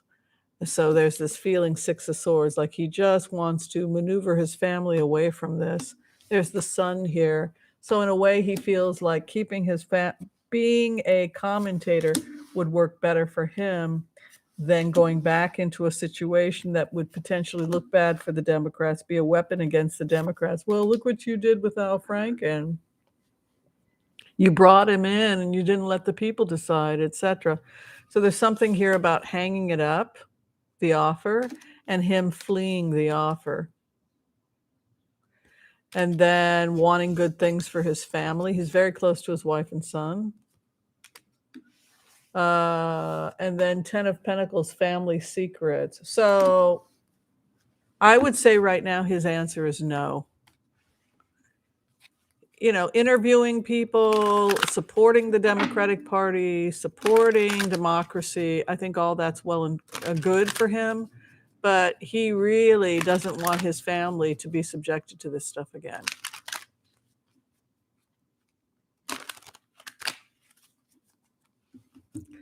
All right, Sharon Costella, aka Boone Dragon, and has in every situation is ignored. I get a hint, will no longer waste space with questions. Okay, what is your question? And then I will happily answer it. I don't see your question. So if I'm reading, Sharon, oh, now I see it. Not my question, but needs to be looked at. Well, okay, now I'm ready for you. See, I had to do the other one. And then Sharon, relax, Sharon. I got you. No one trying to ignore you. Not my question, but needs to be looked at. Will McConnell be investigated? Teacher's pension invested in Russian bank. Ooh, that's a good question. Well, again, people, it's not that I'm trying to ignore you, but when I'm focused on this, you got to wait until I finish, and then I will happily go. And then you keep asking, and I'm focused on this. I'm not going to see any of your questions until I stop and I take a look. So no harm, no foul. All right. So Sharon Costella, aka Boone Dragon, ask. Not my question, but needs to be looked at. Will Mitch McConnell, be investigated, read teacher's pension invested in Russian bank? So he invested the teacher's pensions into the Russian bank. Let's take a look.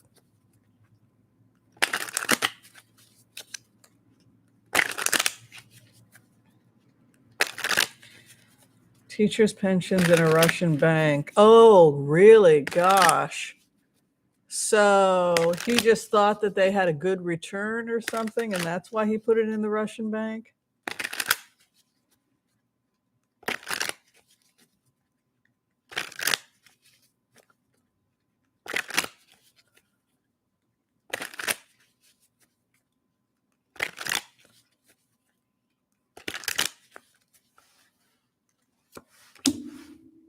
He did screw himself over. There's so much confusion here, Sharon.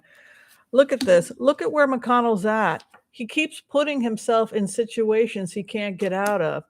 It's like the folks that did the stuff that they shouldn't have been doing, like taking the teacher's pension, the American teacher's pension, and holding it up in a questionable banking source, etc. McConnell looks like somebody who's constantly putting himself in situations that he can't get out of. And this is one of them.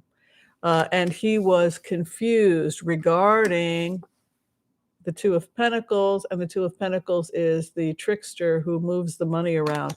However, there's a star here, which would indicate star card, the star witness, the star investigation. So the answer, Sharon, would be yes. The clarification over that, yes. Where did the money go?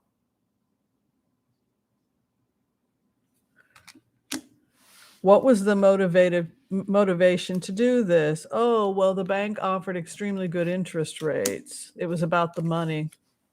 Kickback, possibly a kickback or some kind of deal that was, some kind of deal was going on, or shady business regarding certain Republicans and this bank. So that's what they're saying. And then the wishy-washy bank, it's deals that they may have also been potentially getting money from questionable sources, dark money through that bank, because there's the investigation here, and then Ten of Swords. So there's definitely a there. And then the star over it is a Six of Cups. So people also given an opportunity to talk about it. They're in trouble. He's in trouble. It's definitely a relationship between dark money and this bank. And there seems to have been some payback or opportunity for people that participated, including Mitch McConnell. So yeah, it's coming out. And the fact that the Six of Cups is there, which is being given offers, means that it's probably in an investigative stage right now, and they're probably looking for people to cooperate with the investigation. Not good.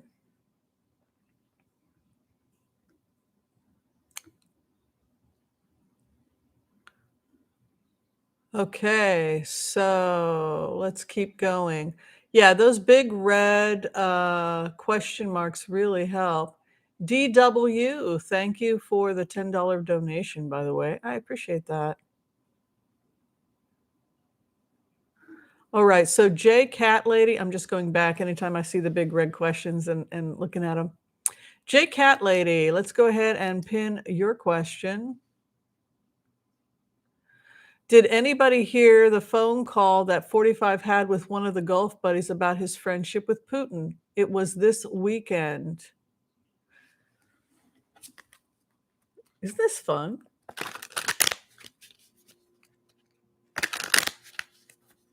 We're going long because I have nowhere to go. I have to clean my apartment. That's what I have to do.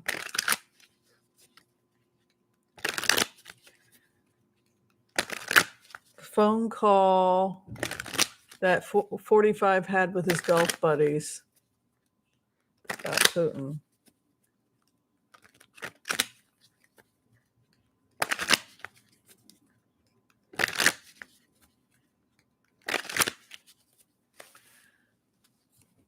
Okay, yes.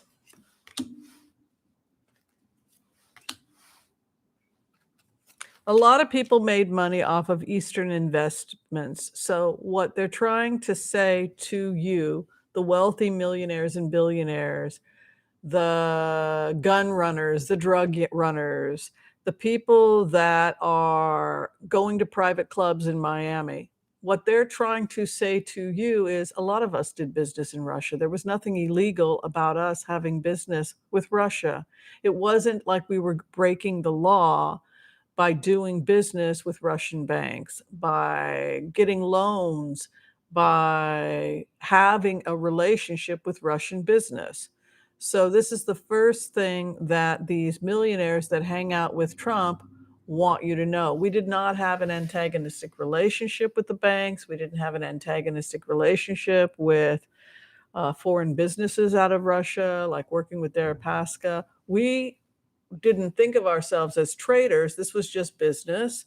And so we had business, a lot of business and a lot of new investments and business coming out of Russia, not just the Trumps, a lot of us. And a lot of us tend to vote Republican, and a lot of us tend to fund the Republican Party because it tends to be friendlier to business. So you see how this is working? We didn't think we were compromised. We just thought that we were doing business with these companies, and there's nothing illegal about us doing business with these companies, and we happen to be Republican, and we happen to be Republican donors. So this is the argument. We're all doing business with Russia. You're so naive, you liberals. I mean, this is business. We had very nice relationships with them. We had very nice business. We had some good deals from in the real estate market in terms of interest rates. Seems very rational to them. You go to the bank that gives you the best interest rate. So you have the Six of Cups, offers and gifts, new beginnings, investigation regarding lovers, exchange of ideas. You can be compromised and not know that you're compromised. So if Trump is having a conversation with his Gulf buddies about the fact that they're all looking for good interest rate deals on new projects, they don't think they're compromised. They don't look at it like that. They don't see that what they did. Don't you realize that they were compromising you? No, I think that they wanted to do business with the United States. But what about the money laundering? So the thing when a person gets compromised, they're always trying to come up with a justification for it. They had a strong relationship, right? Six of Cups. There's a new investigation regarding people didn't want to cooperate with a new investigation.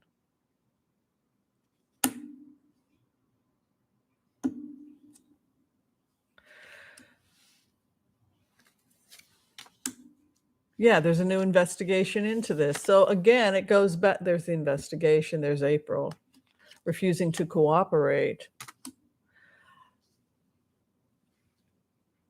This goes back to following the money. The fact that it wasn't just Trump. Trump was not the only American businessman who used that bank in New York, which was offering great interest rates to American businessmen who had political interest in the Republican Party.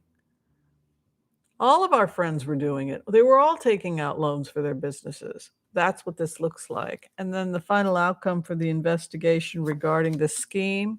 Here's the investigation. The loans. So yes, it has to get stopped. Yes, it will come out, J Cat Lady. And yes, they felt justified. And now that the banks are closed and the interest that they offered, etc., now that that's cut, all those people who thought that it was just business and didn't realize that they were compromised and didn't see how Russia was weaving its way into the Republican Party, they're going to have trouble continuing to get these investments. Isn't that crazy?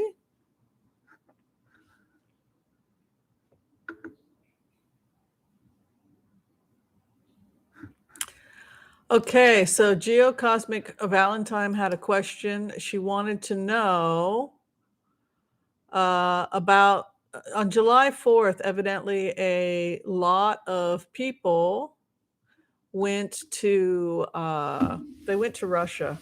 A lot of the senators went to Russia, and people want to know why. Let me take a sip of my coffee. What do you think about that? What do you think about the way that they're arguing about it's not illegal? The bank was stationed in New York. AG Bank. All these banks, they were offering special loan programs for people in our industry, which was real estate. It also gives Russia an opportunity to be invested in American real estate, right? Just like China wants to buy up American real estate through Chinese banks. You're doing real estate. We'll give you a good interest rate. You'll be beholden to us, and you're a strong donor to the Republican Party. What's the problem? Works for me, right? That's the attitude. Works for me. All right, the July 4th meeting. Let's take a look.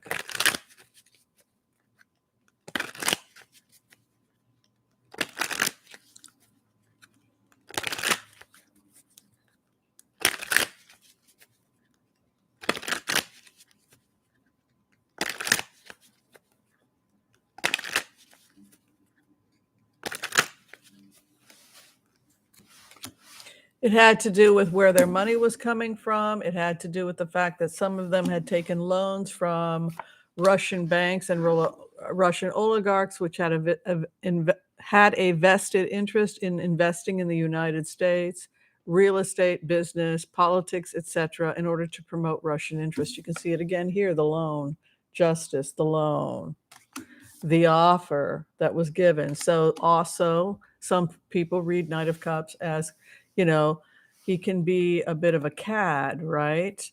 He can be a seducer. And then you have the confusion and then the conflict, 5 of Wands. So they probably went to Russia because they had a vested interest in protecting their Russian investments because they were receiving money from Russia via Russian banks, via Deutsche Bank, which had Russian oligarchs donating money. And it was all a way of embedding, again, the interest of Russia. Yeah, so they didn't know that they were compromised. It was all Russia's great, nice people in Russia. We don't understand. We're confused, trapped to the devil. So that's why, in answer to your question, Geocosmic Valentine, that's why they were there trying to protect their assets. And that is why the Justice Department is going to pick away at Citizens United so that it has a very narrow way of being implemented. And that's the way you take control over Citizens United based on these cards. All right, so we have a question about Navalny coming from Jay. Is Navalny doing okay? Yeah, we should probably also look at the head of the Ukraine also. But let's take a look at Navalny. Is Navalny okay? It was public too, wasn't it, Geocosmic? Yes.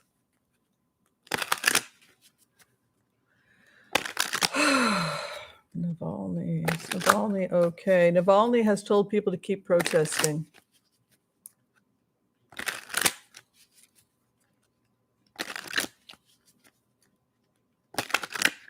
Yeah, I'm going on 2 hours because I used to have to rush out of here after an hour and a half. And then I thought, why? Why am I rushing out? People sometimes don't get here until half an hour in, and then they get depressed. And I got nowhere to go. I'll stay until I have to use the restroom. How's that? You got to love Robert Mueller, right? He told us this was going to happen. He told us that they were going to take those yachts.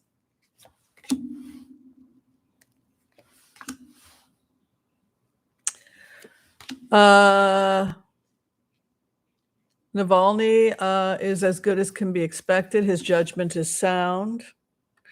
He's continuing to get reports and information in, which leads me to suspect that there are people in the prison system who are watching him that support, respect, and admire him. There's something here about him receiving aid, and there's conflict about what to do with him. If Putin goes, he will be released. He actually has support from some of the jailers who are actually sitting and talking to him and starting to agree with some of what he's saying. He's actually winning over the people that have conflict with him. It could be that the courts come in and release him. They're in conflict about what to do with him. And again, it falls into a category that this may not be entirely legal when you look at the Russian laws, and that it went too far. So when you go into this energy, it's the jailers are giving him food and saying, why did you protest? And he's saying, well, let me tell you what's going on. And the jailers are sitting there actually talking to him. But don't you feel? So what's starting to happen is that people are starting to get confused from even within the jail about whether or not Navalny is such a bad guy. The other thing that's starting to happen is you have the courts coming in defending Navalny. Even though they've been weakened by Putin, they're saying, technically, he didn't do anything. Running against Putin is not in and of itself grounds to be sitting in jail. So there could be the courts coming in and saying, the worst you can get him on, he shouldn't have been in jail that long. There's this push to get him released. So again, hi, Geocosmic. Let me go ahead and print that. If you go back to what Robert Mueller said a couple of years ago, he said he wanted a signed, sealed confession in exchange for immunity. So that tells us that they're not going to run the clock out because they've got the indictments sealed. So if the indictments are sealed, then that would explain why Robert Mueller was calm in the remote. And he's basically had everything he wanted.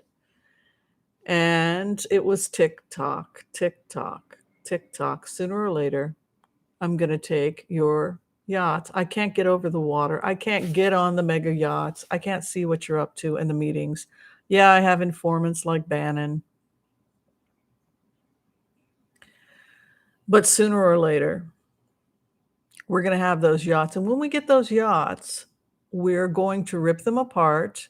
We're going to rip apart your sound equipment because every single room that was bugged on those yachts, where you were inviting our members of Congress and our people in political positions of power, and you were taping them, and you were doing deals. And so we didn't just take your mega yachts, which were operating like separate countries, but we're also taking the tapes, all the secret meetings that were going on, all of which were documented on those super yachts because they're now federal. They've been federally confiscated. That's what Robert Mueller was talking about. How do you feel about that? I mean, who has as much patience as Robert Mueller to have sat this out as long as he did and just calmly say, oh, yes, these people could be prosecuted after this person leaves office, and knowing precisely how it was going to end, and knowing that those yachts would be taken and that we would have access to them and we would rip through them and we would find every bug and every recording of every person who had been compromised. That's Robert Mueller. That's what he was saying, and that's what happened. He was right. All right, so Fellerin, good to see you, Fellerin. I think we'll do just a couple more and then we'll call it a day so you can go and check out other readers. But, you know, I look at where I'm at in my life. I'm just a simple reader, naturopath, hanging out with you folks. And then I look at someone like Robert Mueller and where he was at and the patience he had and the fact that he kept telling us, oh, no, it's happening. We're going to get on those boats. And then just thinking it was all BS. And now we're there. But gosh, the amount of patience you have to have when you do that kind of work is really, I don't have that kind of patience. I want it now. I want it now, right? I don't have that kind of patience. All right. So Zelensky was the key piece for the impeachment and the laundering of Russian oligarch money. Yeah, I mean, I think that's definitely a good point, Fillerin. And I think that it's also true that it was always going to end this way, which is why Putin became increasingly hysterical. And Mueller's picture connected to the red strings on the board. Yes, very good. Fillerin remembers back in the day when we had done a remote view and we had profiled Robert Mueller. I was sitting in front of a board and I was making all the pieces, and it all wound up with me looking over the water trying to get on those damn boats. So, all right. So now we want to see about Zelensky's safety and just if he's going to be okay.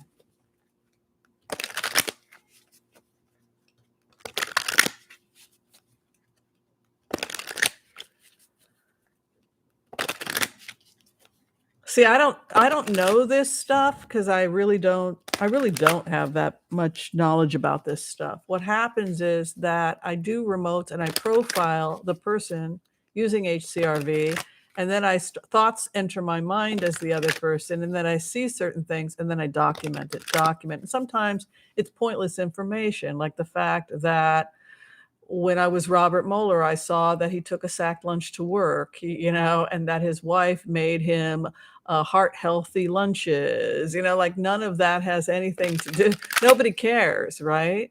So sometimes when you do a remote view, you get information that's incidental. It's just incidental. But what's cool is that you go back and check it and say, and I found out, yes, Robert Mueller brings a sack lunch. What's in the sack lunch for people that want to know? An apple, a turkey sandwich with no mayonnaise. Sometimes they'll put mustard on it so it has a little flavor. It's not too dry. Turkey breast. Because his wife is and he's concerned about his cholesterol. The fact that he had laparoscopic surgery on his right shoulder because he had an old tennis injury. Those kinds of things you'll feel they're incidental, but they help you understand also that you're in the energy of the other person. Zelensky. What is going on with Zelensky?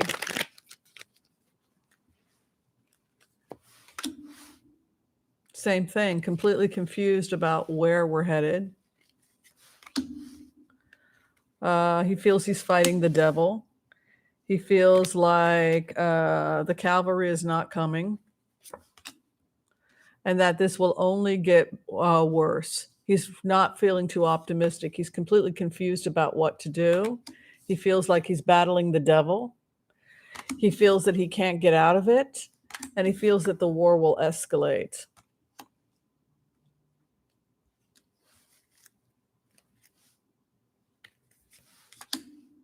He's continuing to fight to defend his territory.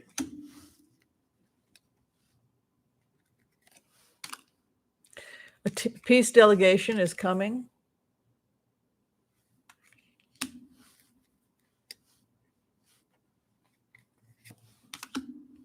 The whole world is involved, so he has a lot more help than he realizes over the war.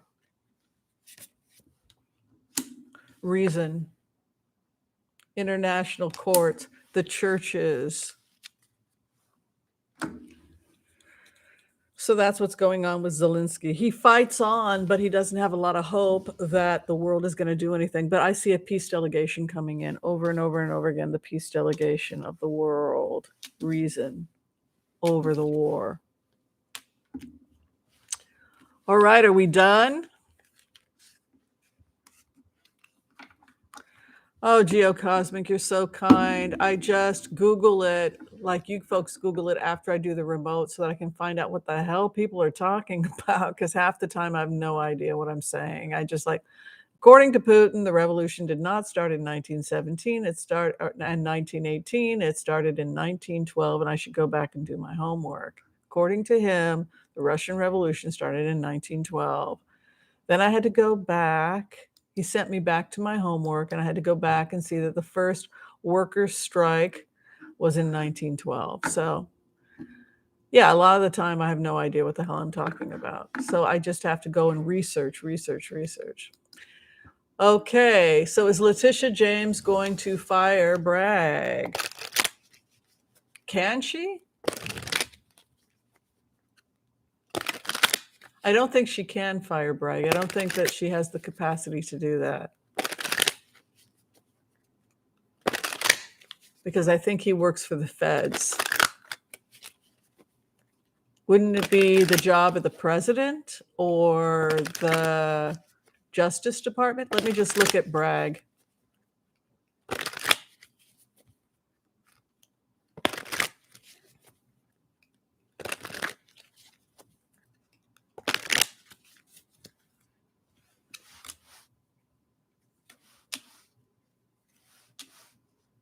Bragg is confused. There is a part of him that's confused about where to go with this offer, because he was continually trying to work with people. Confusion. Then you have the moon card, the world watching. I don't see Bragg being fired. I do think he needs somebody to come in strong, possibly also more help from the feds and the Justice Department, because you can see the Justice Department coming in. Strong leadership is coming in over it. No, I don't see him being fired. Trump is already in jail. Energetically, when you go into it, he's already behind bars. He's not going to be able to run for anything. He's tried to destroy and hide government documents, which makes him ineligible anyway.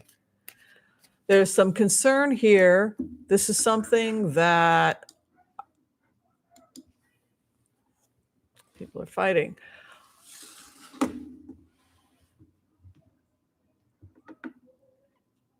So listen, this is something that I've wanted to look at.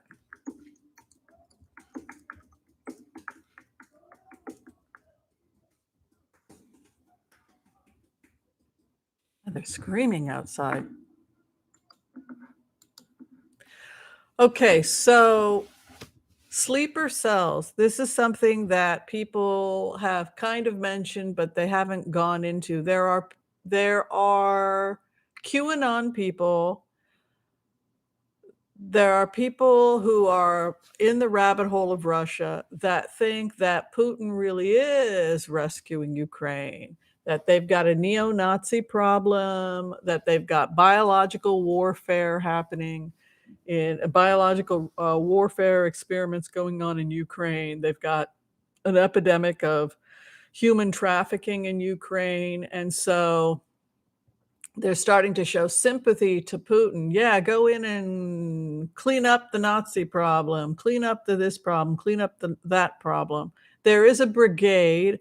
There used to be in like 2017 of pro-Nazi. I think there's 2,500 of them serving in the Ukrainian army, but the Ukrainian army has over 200,000 people. It would be the equivalent of saying what percentage of Americans are neo-Nazi white supremacists who have served in the United States Army. Some of them also, as veterans, get involved in militia at the border, and we've also given government funds to support them. There's actually been an exchange, financial aid. So therefore, you could argue that America has a neo-Nazi problem. So therefore, we should be invaded from Mexico to deal with the fact that white supremacists are patrolling the border with Mexico in militias, many of them former military. So you could argue, just as we've got the problem here in the United States, you've got a similar problem in the Ukraine with a certain percentage being Nazis or pro-Nazi sympathizers, racist, that are pro-Putin. We've got the same problem here in the United States. That doesn't mean that the federal government, even though it was compromised in the last administration. So that's the argument that they're using for Putin and the Ukraine. So then the next question becomes, if we have that kind of sympathy for Putin, do we have homegrown terrorists through groups like the KKK, etc., that could be pro-Putin, getting organized, sorry, lips are a little dry, getting organized, and possibly thinking of attacks against American targets, federal targets, civilian targets, etc., from within? Is this possible? Are we looking at potentially sleeper cells, pro-Putin sleeper cells, through militia, etc., possibly attacking from within? This is the question. Attacking the grid. Very good, Susan. Let me go ahead and pin Susan. So why wouldn't those same people hijack the Hanford nuclear power plant, for example, or some other area as sleeper cells and potentially hold us hostage or do damage, etc. So I'm just going to go ahead and take a look at the risk of pro-Putin sleeper cells attacking here in the United States.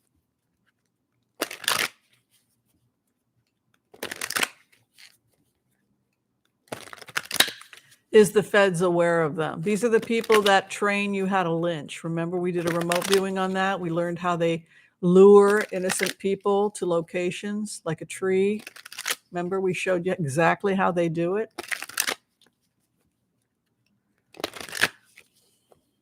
Those are people with military training. Those are people that have served in positions of power and received their military training from us. We paid for them to get that military training. And now they're using it to train people, white supremacists, to attack targets. So they're heavily compromised, these sleeper cells. You can see here Ace of Cups and then the Knight of Wands. Things happen very quickly. In plain words, the bigger story where Merrick Garland is concerned is finding these sleeper cells, liquidating these sleeper cells, getting people to, it's happening very quickly, finding out who they were and if they had planned attacks against U.S. targets. And again, here, Six of Cups. So people in the January 6th riots, also in Michigan, that were a part of this, seem to be cooperating with a federal investigation.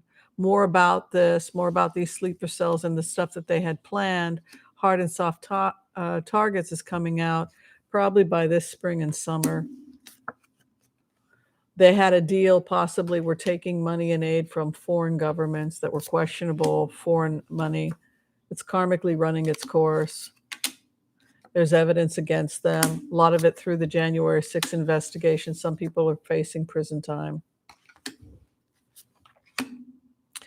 attempting to escape prosecution. Some people are going into deep hiding. As far as the Justice Department is concerned, we've already won because the plot goes beyond just January 6th into these sleeper cells. And then the final outcome is a trove of evidence against them. If you go back to the remote views that we had last year, they had been given open permission to go into certain Republican headquarters and take over Republican and use certain Republican Party resources in order to do their work and in order to plan January 6th. And same with Michigan. So you have the thief attempting to get away with it. You have the 10 of Cups coming in for the feds, hopes and fears, make a deal. They're making deals. Here's the treasure trove of information coming out.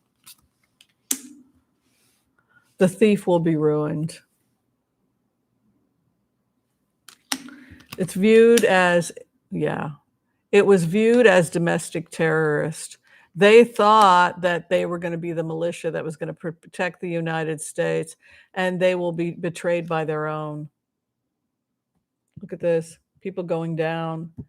The guilt that they have because they betrayed their comrades. Their comrades attempted to flee.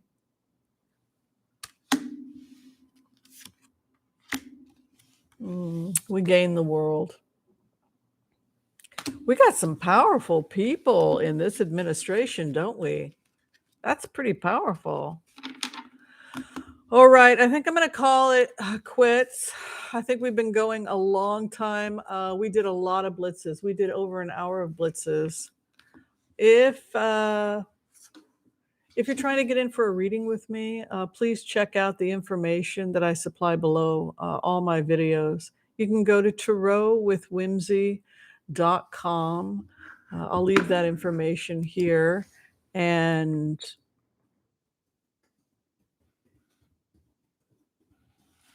you can just book directly to see me through my website. Those are phone readings, so I'm able to see people all over the world. If you're outside the United States, then we can talk through WhatsApp.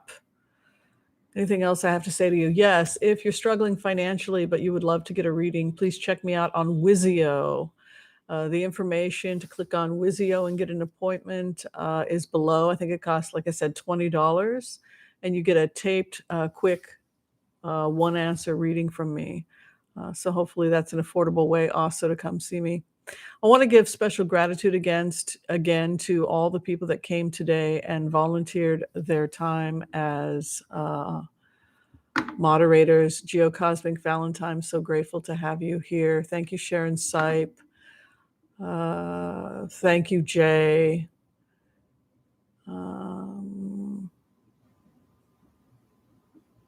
I think Pierre Walker is here somewhere. Yes, hi, Pierre Walker. Hi, Philarin Bangalin. Thank you so much as well. If I didn't get to your name, please accept my apology. Desiree Rabato, I made you a moderator. Hope you're okay with that. And be well, everyone. Thank you so much for your support. Please support the other readers that are out there as well. We are a family. All right, be well, love and light. Enjoy your rest of the day. Think positive thoughts. Be in your heart spirit. Thank you, Cartomancy Mesquite, for being here as well. Much appreciated. Love and light to you all. Keep your vibration high. Do not fall into a closed heart. Now is the time to open our hearts to one another. All right. Be well, everyone. Thanks again.